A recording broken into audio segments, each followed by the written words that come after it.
thrilled to be here. Going to talk a little bit about CSP. Does everybody know what that is? Okay, I'm going to explain it. I'm not going to go through laboriously requirements because then next to Chris I'm really going to look like I'm boring. So I can't do that. But the CSP stands for Certified Speaking Professional. It is the highest earned designation in the National Speakers Association.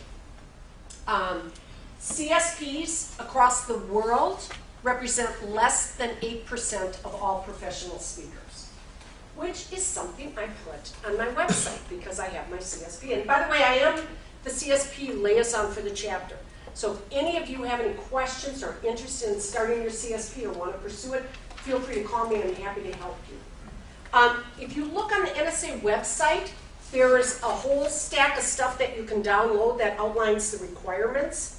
I didn't make copies for everybody because I thought that would waste a lot of trees, but you can go right on the website. I did bring one copy. I'm going to put it back with Terry, and if on the break or at dinner you do want to take a look, feel free to grab it and take a look. Basically, to earn a CSP, you have to give a certain number of speeches, you have to make a certain amount of money, you have to have testimonials, you have to show that you have educational credits, such as coming to chapter meetings, national conventions, all this kind of thing.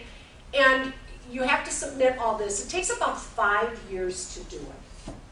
Okay, so why do it? Sounds like a big pain. Can be a pain, but lots of reasons to do it. So I'm going to share a little bit about my story because I love talking about myself almost as much as Chris likes talking about her family. And I'm going to tell you a little bit about what it did for me. I started right when I first started speaking, working on my CSP. But as soon as I hit 20 gigs a year, I started working on my CSP. And that's a minimum. You have to have at least 20 per year. So I started building my business based on getting that information from my CSP. I got a database where I kept track of all my gigs. I got the paperwork all organized, and every time I booked an engagement, I did all the paperwork necessary to eventually send in my application for my CSP. Here's what it did. All of a sudden, after maybe 3 years, 4 years, I started analyzing all that data that I was bringing in. And I looked, I said, well, this is interesting. I think I'm doing all sorts of cool stuff, but really I'm doing about 90% of my work in one area, and that's healthcare.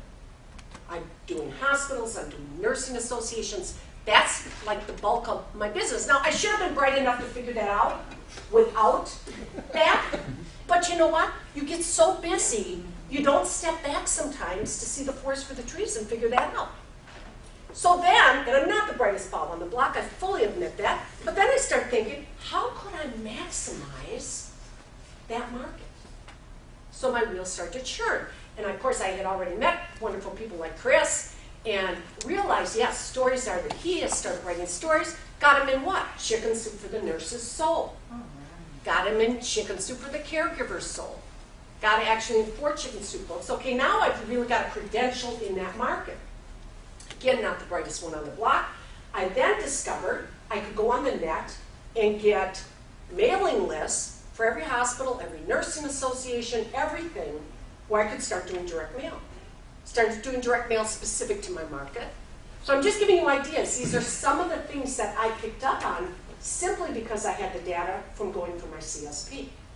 And in the meantime, of course, I'm building this huge database of all the clients that I had served over that period of time. Every time I came out with something new, like a new chicken soup book or a new book or whatever, could send it out. Instantly, people would be paying me money to buy my stuff, or buy my junk, as people say. Okay, so it provided a lot of information for me. Some other things the CSP has done. In NSA, and I'm not sure of the exact total, Chris, maybe you know, we have some very esteemed nurses in NSA. I believe there's about 25 of us. Out of that amount, there's only about 6 that are nurses and CSPs. Okay? So I found this out, and this is very interesting too, because if an agency hires Leanne Thyman 1 year, and she's a wonderful speaker out of Colorado, and she does an excellent job, the next year they're likely to say, gee, let's get another nurse that's a CSP. They go onto the NSA website, they look and they say, how about Bartlein? of those people. I love it, love it, love it when my colleagues do well, because when my colleagues do really well, then the next year they might want me. The other thing that it's done for me is there's certain bureaus that will only book CSPs and CPAEs, which is another designation in the National Speakers Association that's awarded. You can't earn a CPAE. What does a CPAE stand for? It stands for a Latin phrase that nobody can remember. Okay. Now they use Council of Peers of Excellence. Okay. Okay. But you can't earn that designation. That has to be awarded to you. But very often, many of the bureaus kind of put them together. CSPs, CPAEs, if you're one of those, they'll book you. So I have a whole bunch of bookings that I get simply because I'm a CSP. They look, that's what they want. Another thing that it's done for me is that I've gone to some real cool workshops that only CSPs and CPAEs could go to. And at those workshops, I've learned some amazing things, because now you're hanging out with all the people who have gone through that malarkey to get where they are. And one of the things I learned, and those of you who have iPhones can check this out, if you go on iTunes and you Google the title of my first book, Why Did I Marry You Anyway? I have an iPhone app. I learned this at the conference. Free download. I get about 700 downloads a week. Drives the book sales in my book.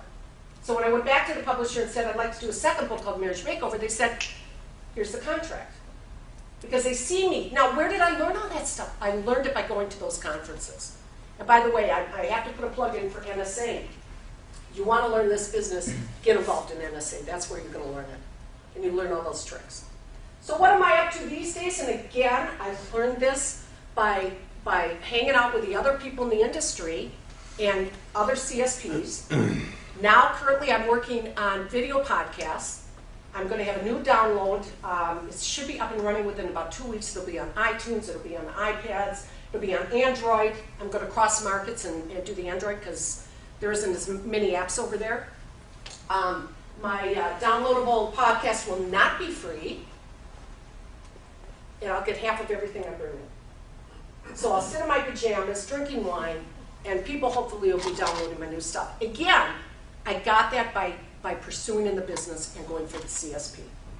So that's kind of my shtick on this. I urge you, even if you're just starting out, to think real seriously about going for this.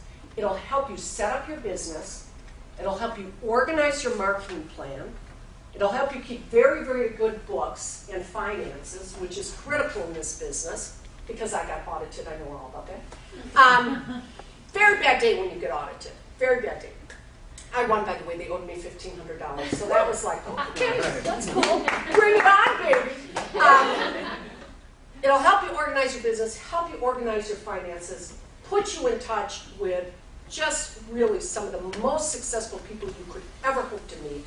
And you'll gather lots of information, have lots of fun doing it.